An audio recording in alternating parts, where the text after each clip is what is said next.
And how long were you a Mason for? 9 years. And how high up did you go? Well, I went through the typical Blue Lodge degrees, went through York Rite all the way up to the Knights Templar Commandery, went through the Scottish Rite all the way up to 32nd degree, and at that time, then I was considered worthy to get into what is called esoteric Freemasonry, which most American Masons don't even know exists. And in that organization, I was admitted into the Rite of Memphis Mitzrayim, and I went up to 90th degree, which a lot of Masons, if they even hear that, they will, their false teeth will fall out of their heads. But there are actually at least 97 degrees in the higher level esoteric rites. From your experience? From my experience. I've actually heard there's 360 degrees with Satan at the top. Do you know if that's true or not? I have no idea if that's true or not.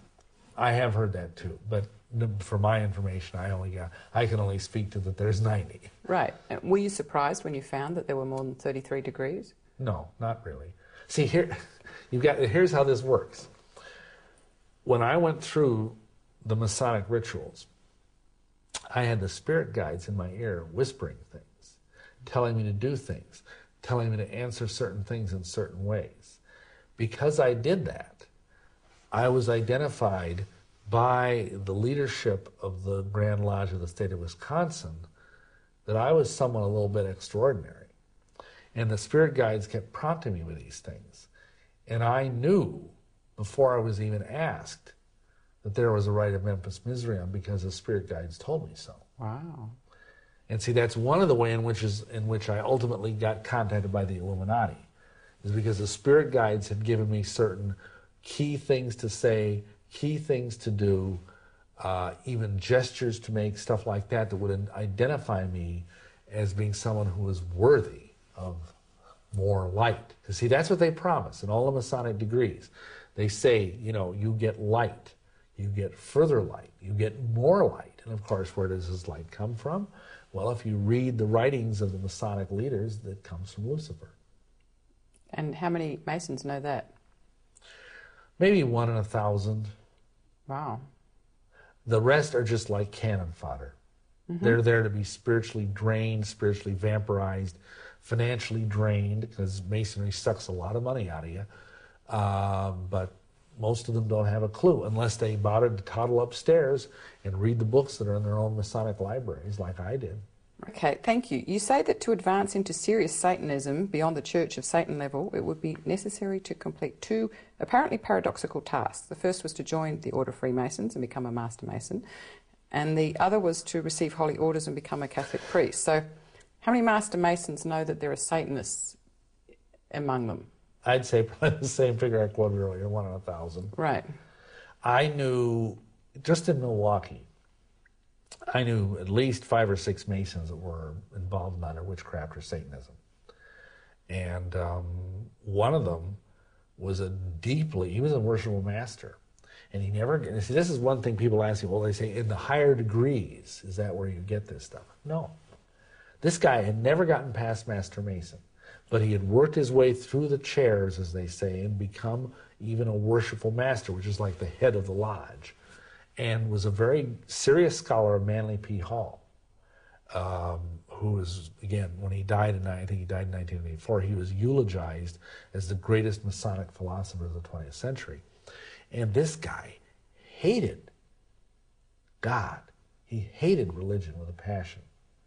And I remember at one point, one year I went to the Grand Lodge meeting because I was a lodge officer, and on the floor was a debate as to whether or not we should remove the oaths because they were offensive to some Christians. And this guy got up and just railed on the Christian church and just went on and on. We sure don't let these bleepity bleep Christians tell us how to run. I mean, this is older than Christianity. This is blah, blah. And he was just going on. This guy was a very high-level esotericist. And yet he also had an obvious hatred for Christianity. So, I don't know. Thank you. Since Catholics are strictly forbidden to be Masons, why were you being asked to do 2 opposite things? Well, first of all, this whole thing about, there's, in Illuminism, there's this idea of creating a false dichotomy. What people don't realize is that the Catholic Church helped start the Masons. And that, for example, the Scottish Rite most of the degrees in the Scottish Rite were written by Jesuits. So even though there is this apparent antipathy between the Masons and the Catholics, to the point that up until John Paul II's reign, if you became a Mason, you were Roman Catholic, you were de facto excommunicated, just like that. But actually it's all a sham, because most of the high level of people in the Vatican are all Freemasons, and many of the people that are Freemasons are Catholics. Why do they have the sham? What do they get out of that? Well, originally, you see, it's like the old Hegelian idea, which he actually got from the Illuminati, of thesis, antithesis, synthesis. You have two opposing things, and they fight, and they come together, and they create and in this case, the idea would be to create a one-world religion out of these two opposites. The two things come together, and they merge.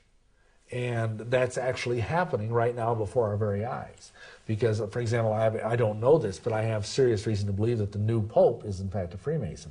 The old Pope who just died was a Freemason. The Pope before him was a Freemason. How do you know that? The Pope that? before him was not only a Freemason, but a Rosicrucian. How do you know that? Well, the Angelo Roncalli, who was John the 23rd, he was a member of a very high-level Rosicrucian Masonic order. There are records to that effect, and that's been documented in a book called The Broken Cross. I forget the author, but you can look it up on the internet, I'm sure. Paul VI created, he enlarged the College of Cardinals. And just by coincidence, almost all the cardinals, he took archbishops and made them cardinals. That's what the Pope does. Almost every one of those cardinals, those new cardinals, were Freemasons. Now, by inference, we can assume that he was probably a Freemason, but that's only circumstantial. When John Paul II was shot, he gave the Grand Masonic Hailing Sign of Distress. Oh, okay. Which is what Masons do when they're in dire straits. Also, John Paul II is the Pope who issued the bull, which is what, like a papal decree, it's called a papal bull, that basically removed the ban on Freemasonry. Oh, okay. Which is also somewhat telling. So, to answer your question, the antipathy there is more dodgy. Wow. So the actual secret is that Masonry is a sex cult. Wow. And that's why they wear their apron over their Holy of Holies. Just like there's a veil in the Temple of Solomon that covers the holy place where the Ark of the Covenant is. Well, this is the Holy of Holies of the Mason. That's why Masonic monuments are obelisks. Like Washington's monument, the largest obelisk in the world. He was a Freemason. It's a giant phallic symbol. It's all there for everyone to see. That is what the Masons mean by resurrection. Wow. If you go to a Masonic funeral, they talk about the sure and certain hope of the resurrection. When they say that word, they don't mean what all the nice, Christian people sitting in their chairs think they mean. They're talking about the fact that the phallus dies and then rises again. Wow, thank you. Mm-hmm. What are some of the problems with Freemasonry? Well, I think some of it would be rather obvious, but right. Well, basically, it's its own religion. It's a religion which does not honor Yeshua, Jesus Christ, and it is a religion that demands people that they do things that are contrary to the commandments of God. And let me explain that.